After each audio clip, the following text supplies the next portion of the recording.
ऐसी बात नहीं हुई कि उनकी छाल में या उनकी सिक्योरिटी को कोई खतरा हुआ हो। जे उन्होंने गुस्से विच कुछ कहा है या राजनीतिक सोच के नाल कुछ कहा है, मैं इस पर टिप्पणी नहीं करना चाहता, लेकिन कि प्रधानमंत्री हैं वो साडे, उन्हां दी जान नूं जे खतरा होएगा तो मैं अपना खून उन्हां तो पहला डोलांगा। ये पंजाबियों की फितरत है।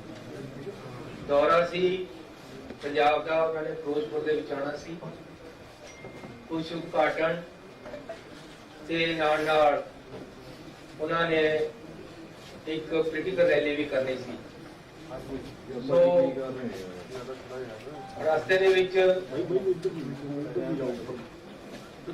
वादा होने करके वो वापस मुंडा पिया, उस गल का सानू खेद है। आफ्टर ऑल वो देश के प्रधानमंत्री है, सरकारां मिलके करदियां हमेशा। ऐसी अपने प्रधानमंत्री का पूरा सत्कार करते। डेमोक्रेटिक सिस्टम है, फेडरल सिस्टम है, चुनी हुई सरकारां है। साडी जिम्मेवारी है कि असी अपने प्रधानमंत्री का सत्कार करिए ते सानू पूरा सत्कार है। मैं आप उन्होंने रिसीव करन ते उन्हां दे नाल रहना सी। पहला तो प्रोग्राम बनया सी कि मैं उन्होंने बठिंडे रिसीव करना है, उस तो बाद हैलीकॉप्टर दे विच मैं उन्हां दे नाल जाना सी, फिरोजपुर जाके उन्हां दे नाल एक मीटिंग भी अटेंड करनी सी। उस तो बाद उन्होंने एक पोलिटिकल रैली करनी सी, उत्थे साडा जाण दा प्रोग्राम नहीं सी। ये बाद दे विच बनी है पोलिटिकल रैली दी प्रोग्राम, लेकिन उन्हां दा पार्टी दा प्रोग्राम सी। लेकिन कल हर किसी नूं जिन्हें भी प्राइम मिनिस्टर साहब नूं दे नेड़े जाना है, उन्हां नूं अपना कोरोना टेस्ट कराना पैंदा है। जदों कल मैं ते अपने दफ्तर के बंदियां दा जिन्हां ने मेरे नाल जाना सी, उन्हां दा कोरोना टेस्ट कराया तां मेरे हर टाइम नाल रहण वाले सरदार जी जिहड़े कि साडे प्रिंसीपल सैकटरी है, वो कोरोना पॉजिटिव आ गए। मेरा एक पीए हरी सिंह सरकारी तौर पर जिहड़ा साडे नाल है, वो कोरोना पॉजिटिव आ गया। इस करके मैं अपनी जिम्मेवारी समझी कि मैनू इस हालत दे विच जाना चाहिए कि नहीं जाना चाहिए, क्योंकि वो मेरे इन टच है। प्रधानमंत्री जी बहुत ही कीमती शख्सियत होंगे हैं, उन्होंने इन टच आना इस तरह, जबकि मेरे इन टच दे भी कोरोना वाला बंदा आया हुआ, जाना चाहिए कि नहीं। मैं इस बारे राती अपनी कैबिनेट के नाल दी राय मंगी। कैबिनेट ने मैनू राय दी कि सानू प्रधानमंत्री जी के ऑफिस नूं दस देना चाहिए है कि मैं कोरोना पॉजिटिव दे टच विच आया, इस करके मैनू आदेश दिते जान कि मैं तुहाडा स्वागत करन ते पहुंचा कि ना पहुंचा। उत्थों सानू लिखती तौर पर आदेश आया व्हाट्सएप पे मैसेज कि हिमाचल ते हरियाणा के मुख मंत्री भी बीसी से जुड़ रहे, तुसी भी बीसी से जुड़ जाओ, तुहानू फिर इस हालत च नाल नहीं आना चाहिए। इसलिए मैं अपने फाइनांस मिनिस्टर मनप्रीत बादल जी की ड्यूटी लगाई कि वो प्रधानमंत्री जी का बठिंडे हवाई अड्डे ते स्वागत कर, ते नाल ही मैं अपने डिप्टी सीएम ते फिरोजपुर के एमएलए पिंकी जी की ड्यूटी लगाई कि वो हर एहतियात वरतांगे, रैली दे विच सेफ तरीके नाल बंदे आण, असीं इहदी पूरी कोशिश करांगे। ते असीं रात नूं 3 बजे तक कोशिश करके जिन्ने भी किसान रैली ते सड़क बैठे सी उन्हां नूं उठाया। इहदे विच क्योंकि 5 दिनों तो केंद्र दी एजेंसियां आईबी एसपीजी प्रधानमंत्री की जिन्नी सिक्योरिटी है, उन्होंने टीमां उत्थे आके फिरोजपुर दे विच बैठियां हैं, वो आप हर चीज नूं मॉनिटर कर रही हैं। उन्हां दा ही सारा प्रोग्राम उन्हां दे अंडर है, उत्थे दा सारा काम उन्होंने संभालिया होया सी। ਇਸ ਲਈ ਉਹਨਾਂ ਨੇ ਵੀ ਨਾਲ ਮਿਲ ਕੇ ਸਾਡੇ ਨਾਲ ਪੂਰੀ ਕੋਸ਼ਿਸ਼ ਕੀਤੀ। ਬੀਜੇਪੀ ਦੇ ਇੱਕ ਸ਼ਿਕਾਵਤ ਜੀ ਹੈ, ਉਹਨਾਂ ਨੇ ਕਿਸਾਨਾਂ ਦੇ ਨਾਲ ਮੀਟਿੰਗਾਂ ਕੀਤੀਆਂ ਕਿ ਰਸਤੇ ਖਾਲੀ ਕਰਵਾ ਦਿੱਤੇ ਜਾਣ। ਅਲਟੀਮੇਟਲੀ ਰਾਤ ਨੂੰ 2-3 ਵਜੇ ਤੱਕ ਅਸੀਂ ਸਫਲ ਹੋ ਗਏ ਕਿ ਰਸਤੇ ਖਾਲੀ ਕਰਾ ਦਿੱਤੇ। ਉਹਦੇ ਵਿੱਚ ਰਾਤ ਨੂੰ 1:30 ਵਜੇ ਮੈਨੂੰ ਟੈਲੀਫੋਨ ਆਇਆ ਸਾਡੇ ਚੀਫ ਸੈਕਟਰੀ ਦਾ ਕਿ ਜੀ ਜਿਹੜੇ ਐਜੀਟੇਟਰ ਹੈ ਉਹ ਇਹ ਗਰੰਟੀ ਸੀਐਮ ਆਫਿਸ ਵੱਲੋਂ ਮੰਗਦੇ ਆ ਕਿ ਜੀ ਅਸੀਂ ਤਾਂ ਉੱਠਾਂਗੇ ਸਾਨੂੰ ਪ੍ਰਾਈਮ ਮਿਨਿਸਟਰ ਸਾਹਿਬ ਤੋਂ ਗਰੰਟੀ ਦਵਾਈ ਜਾਵੇ ਕਿ ਉਹ ਉਹਨਾਂ ਨਾਲ ਮੀਟਿੰਗ ਕਰਨਗੇ।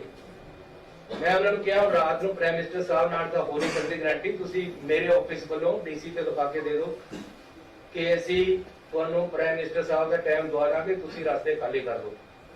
ਅਲਟੀਮੇਟਲੀ ਰਾਤ ਨੂੰ ਕਿਸਾਨ ਮੰਨ ਗਏ, ਉਹਨਾਂ ਨੇ ਰਸਤੇ ਖਾਲੀ ਕਰਤੇ ਤੇ ਸਾਰੇ ਰਸਤੇ ਸਮੂਥਲੀ ਚੱਲਣ ਲੱਗੇ।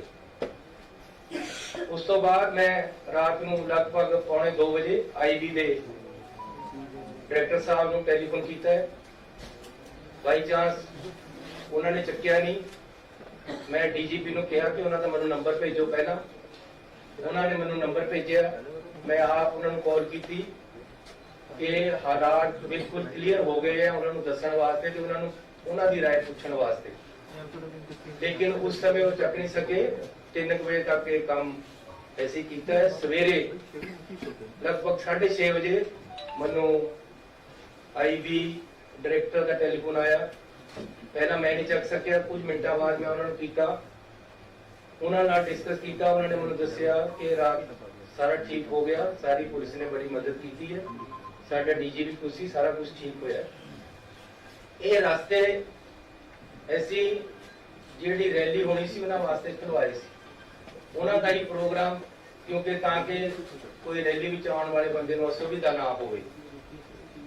ਅਸੀਂ ਜਿਹੜੇ ਕਿਸਾਨ ਐਜੀਟੇਸ਼ਨ ਕਰ ਰਹੇ ਸੀ ਉਹਨਾਂ ਨੂੰ ਇਹ ਭਰੋਸਾ ਦੇ ਦਿੱਤਾ ਸੀ ਕਿ ਆਪ ਜੀ ਨੂੰ ਸਾਰਿਆਂ ਨੂੰ, ਤੁਹਾਡੇ ਲੀਡਰਾਂ ਨੂੰ, ਉਹਨਾਂ ਵਿੱਚੋਂ ਅਸੀਂ ਪ੍ਰਾਈਮ ਮਿਨਿਸਟਰ ਸਾਹਿਬ ਤੋਂ ਮੀਟਿੰਗ ਦਾ ਟਾਈਮ ਦਵਾ ਦਾਂਗੇ। ਇਸ ਗੱਲ ਤੇ ਸਹਿਮਤੀ ਹੋ ਗਈ ਸੀ ਕਿ ਕੋਈ ਉੱਥੇ ਐਜੀਟੇਸ਼ਨ ਰਿਹਾ ਨਹੀਂ ਸੀ।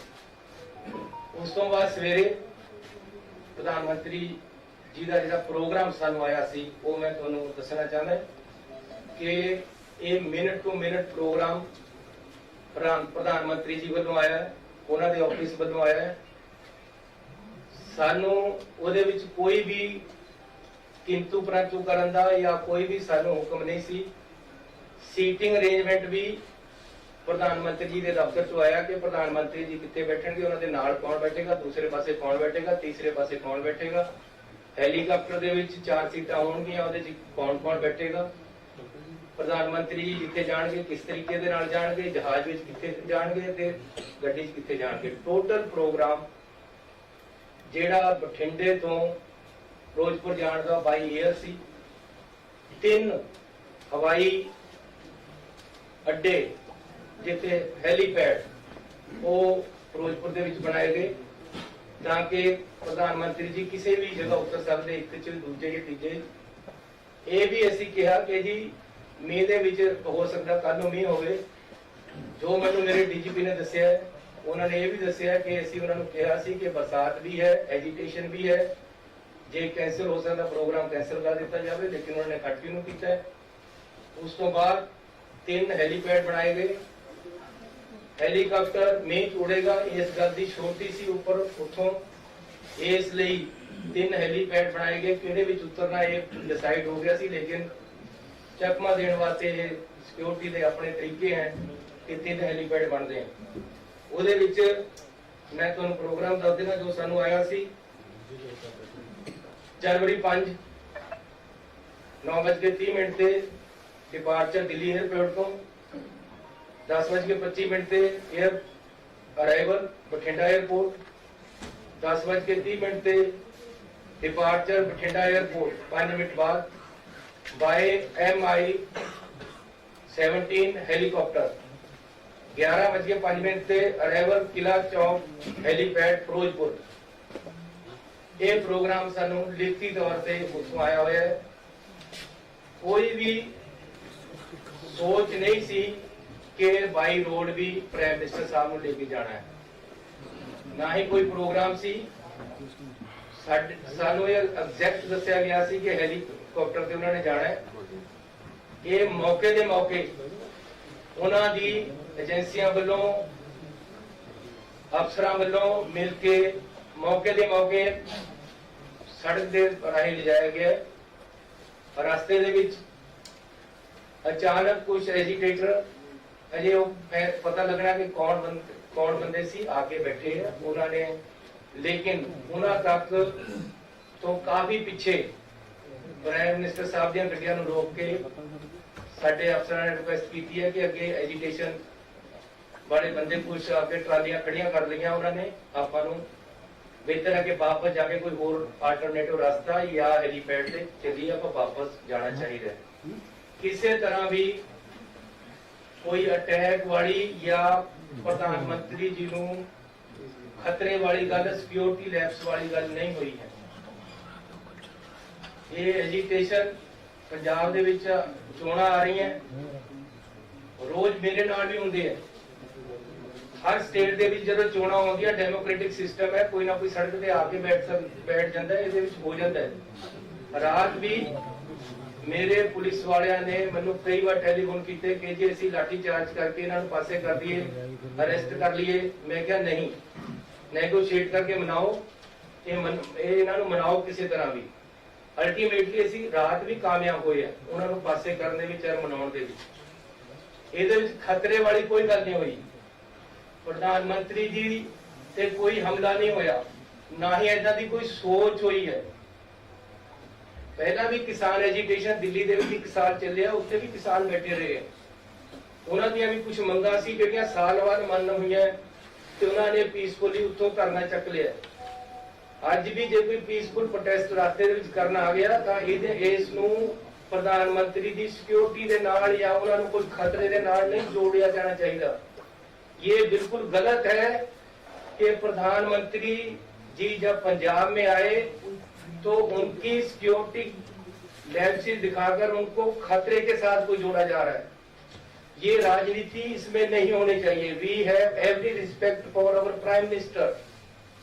कोई भी ऐसी बात नहीं हुई कि उनकी शान में या उनकी सिक्योरिटी को कोई खतरा हुआ हो। पंजाब सरकार, पंजाब पुलिस इसमें सक्षम है। ये इस कारण हुआ कि हेलीपैड से हेलीकॉप्टर पे जाना था, अचानक प्रोग्राम सड़क पे जाने का बनाया गया जो कि प्रोग्राम में नहीं था, पहले से नहीं था। फिर भी आगे एजिटेटर बैठे हैं, पीछे काफी पीछे गाड़ियां रोककर बता दिया गया कि आगे एजिटेशन वाले एकदम सड़क पे आकर बैठ गए। अब सड़क पे एकदम कोई ट्राली लगाकर बैठ जाए, उसको हटाने में 10, 15, 20 मिनट, आधा घंटा लग जाता है। इसलिए सेफ साइड के लिए प्रधानमंत्री जी को बोला गया कि आप पीछे आ जाएं, हम अदर रूट या बाई हेलीपैड आपको ले चलते हैं। लेकिन उन्होंने वापस जाने का फैसला किया। तो मैं पंजाब सरकार की तरफ से आपको क्लियर करने आया हूँ कि इसमें किसी भी तरह का कोई खतरे वाली बात नहीं थी, ना ही हुई है। कि टोटली एक पीसफुल एजिटेटर आकर अचानक सड़क पे बैठ के, जिस सड़क पे हमारा जाने का कोई प्रोग्राम नहीं था। प्रोग्राम हेलीपैड के साथ जाने, हेलीकॉप्टर पे जाने का था और किसी तरह का कोई खतरा यहाँ नहीं है और नहीं था, ना ही प्रधानमंत्री जी को ऐसा हुआ है। लेकिन फिर भी प्रधानमंत्री जी को या उन्होंने अपने तरफ तरीके से उनकी टीम ने फैसला वापस जाने का ले लिया, जबकि हेलीकॉप्टर से जा सकते थे, अदर रूट से भी जा सकते थे, लेकिन वो वापस गए हैं। हमें इस चीज का खेद है, हमें पीड़ा है। हम अपने प्रधानमंत्री जी को पूरा सत्कार और प्यार देते हैं और देते रहेंगे। बीजेपी के जो नेता प्रेस कॉन्फ्रेंस करके सरकार को या रिलेशन खराब करने की बात कर रहे हैं, ऐसी बात मत करें। ये पॉलिटिक्स नहीं है, हम राजनीति इसी बातों में नहीं करते हैं। अगर प्रधानमंत्री जी हमारे आएंगे तो कुछ देकर ही जाएंगे पंजाब को, और हम चाहते हैं, मेरा लेक्चर तैयार पड़ा था मैं बीसी पे इंतजार कर रहा था उनको बोलने के लिए कि प्रधानमंत्री जी ने आना है। मैंने 100 कुछ सोचा था उनको जी आया कहने के लिए, उनको वेलकम करने के लिए। मैंने 100 कुछ सोचा था उनसे मांगने के लिए पंजाब के लिए। हमारी ऐसी सोच नहीं है। अगर ये कोई बीजेपी का नेता अगर ऐसी बात करता है, ये राजनीति है, राजनीति मत करें। किसान एजिटेशन पे है, आज से नहीं है, 1 साल से है। किसानों की कुछ डिमांडें हैं।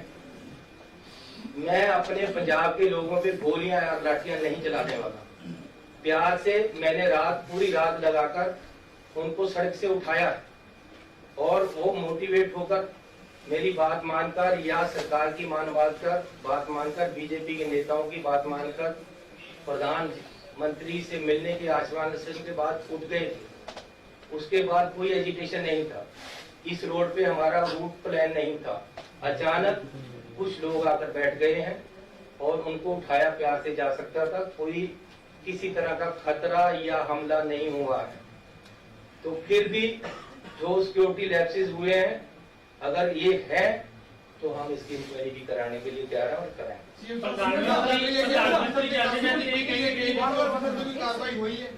कोई ऐसी कार्रवाई नहीं हुई है, क्योंकि अजे तक कोई ऐसा गल नहीं है।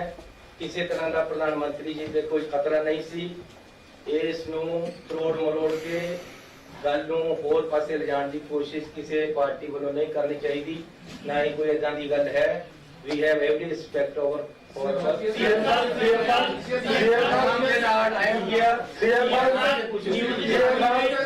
प्यार से पूछो, एक-एक का जवाब।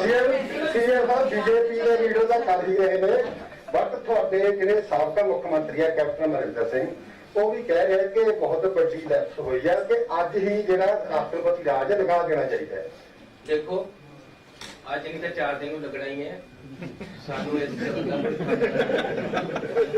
मेरी कोई मुख्यमंत्रीशिप या साडी कैबिनेट या कांग्रेस पार्टी इस गल पे नहीं खड़ी है। ना ही ऐसी कोई ये कह रहे हैं कि तुसी ना लगाओ। लेकिन मैं ये कह रहा कि अननेसेसरीली राजनीति नहीं होनी चाहिए। ये बिल्कुल ही नॉन पॉलिटिकल मसला है। 1 साल तो किसान दिल्ली विच भी बैठे हैं यार, उत्थे क्या हो गया सी? आखिर 1 साल उत्थे नहीं पीसफुली बैठे रहे। उन्होंने क्या ही ना करे किसी ते अटैक किया। मैं अपने किसानों ते किवें गोली चलादा, मैं उन्हां ते किवें लाठियां मारा? मैं प्यार नाल ठाल सकदा उन्हां नूं। रात नूं ठालिया ही है। मैनू रात भी होम मिनिस्टर साहब का टेलीफोन आया कि जी बंदे सड़क ते आके बैठ गए, साडी रैली है। प्राइम मिनिस्टर साहब ने तो बाई रोड जाना ही नहीं सी, उन्हां नूं रोकण वास्ते नहीं सी बैठिया कोई। हो सकता वो एजिटेटर नूं रोकण वास्ते बैठे होण, उत्थे तक तो गया ही कोई नहीं। एक मिनट, राजनीति जी पूछ लें, राजनीति जी पूछ लें।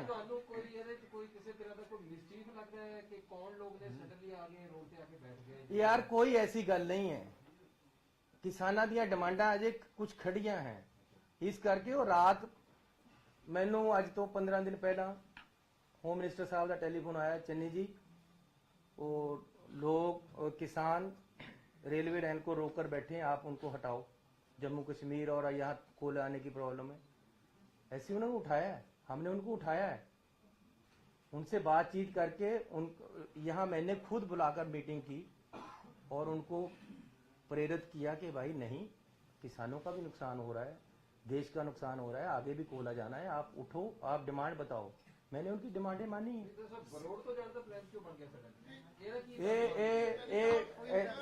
ऐसी नहीं ये फैसला लिया, ये फैसला प्राइम मिनिस्टर ऑफिस दा सी, रोड तो जाण दा।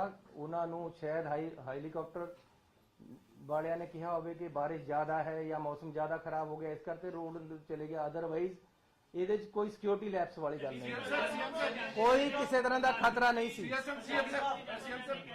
ਬਠਿੰਡਾ 에ਅਰਪੋਰਟ ਤੇ ਕਿਹੜੇ ਪੰਜਾਬ ਦੇ ਆਫੀਸਰ ਸਨ ਜਿਨ੍ਹਾਂ ਨੂੰ ਪ੍ਰਾਈਮ ਮਿਨਿਸਟਰ ਨਰਿੰਦਰ ਮੋਦੀ ਸਾਹਿਬ ਕਹਿ ਗਏ ਕਿ ਸੀਐਮ ਸਾਹਿਬ ਨੂੰ ਥੈਂਕਸ ਕਰ ਦੇਣਾ ਕਿ ਮੈਂ ਆਪਣੀ ਜਾਨ ਬਚਾ ਕੇ ਗਿਆ? ਇਹ ਕੀ ਸਾਜ਼ਿਸ਼ ਹੋ ਸਕਦੀ ਕਿ ਪੰਜਾਬ ਨੂੰ ਦੇਖੋ ਸਾਡੇ ਪ੍ਰਧਾਨ ਮੰਤਰੀ ਦੀ ਜਾਨ ਨੂੰ ਇੱਕ ਸੁਣ, ਪੀਐਮ ਆਫਿਸ ਨੂੰ ਜਾਂ ਪ੍ਰਾਈਮ ਮਿਨਿਸਟਰ ਸਾਹਿਬ ਨੂੰ ਰਿਕਵੈਸਟ ਕਰੋ ਕਿ ਕਲੈਰੀਫਾਈਡ ਕਰਨ ਕਿ 3 ਕਰੋੜ ਲੋਕਾਂ ਨੂੰ ਤੁਸੀਂ ਇੱਕ ਝਟਕੇ ਦੇ ਨਾਲ ਬਦਨਾਮ ਕਰਕੇ ਕਿ ਮੇਰੀ ਜਾਨ ਨੂੰ ਖਤਰਾ ਹੈਗਾ। ਤੁਹਾਡੇ ਆਫੀਸਰ ਕੌਣ ਸੀ ਉੱਥੇ ਮੌਕੇ ਤੇ ਜਿਨ੍ਹਾਂ ਨੂੰ ਕਹਿ ਕੇ ਗਏ ਨੇ? ਮੈਂ ਜੇ ਉਹਨਾਂ ਨੇ ਗੁੱਸੇ ਵਿੱਚ ਕੁਝ ਕਿਹਾ ਹੈ या राजनीतिक सोच के नाल कुछ कहा है, मैं इस पर टिप्पणी नहीं करना चाहता। लेकिन ਜੇ ਉਹਨਾਂ ਨੇ ਕਿਹਾ ਹੈ ਤਾਂ ਮੈਂ ਇੰਨਾ ਜ਼ਰੂਰ ਕਹਿਣਾ ਚਾਹੁੰਦਾ ਕਿ ਪ੍ਰਧਾਨ ਮੰਤਰੀ ਹੈ ਉਹ ਸਾਡੇ, ਉਹਨਾਂ ਦੀ ਜਾਨ ਨੂੰ ਜੇ ਖਤਰਾ ਹੋਏਗਾ ਤਾਂ ਮੈਂ ਆਪਣਾ ਖੂਨ ਉਹਨਾਂ ਤੋਂ ਪਹਿਲਾਂ ਡੋਲਾਂਗਾ। ਇਹ ਪੰਜਾਬੀਆਂ ਦੀ ਫਿਤਰਤ ਹੈ। पंजाबी मरने मर जाएगा। एक गल सुन लो, पंजाबी मरने मर जाएगा। तंत्र मंत्र के बादशाह, भारत के जाने माने सर्वश्रेष्ठ गुरु खान जी, मिलेगा हर समस्या का समाधान गारंटी के साथ। मेरी बेटी की शादी के लिए बहुत से रिश्ते आते थे, पर कोई न कोई अड़चन पड़ जाती थी। इसी वजह से मेरा पूरा परिवार बहुत परेशान था। बाबा जी की दुआओं से आज मेरी बेटी एक बड़े घर की बहू बनी। भटको चाहे जहाँ, काम होगा सिर्फ यहाँ। गृह कलेश, कर्ज मुक्ति, प्रेम विवाह, जादू टोना, पति पत्नी में अनबन, सौतन या दुश्मन से छुटकारा, विदेश यात्रा में रुकावट, फिल्मों में प्रवेश और कोर्ट कचहरी जैसी समस्याओं का समाधान। सभी समस्याओं का समाधान गुरु खान जी। अभी कॉल करें 9821707996।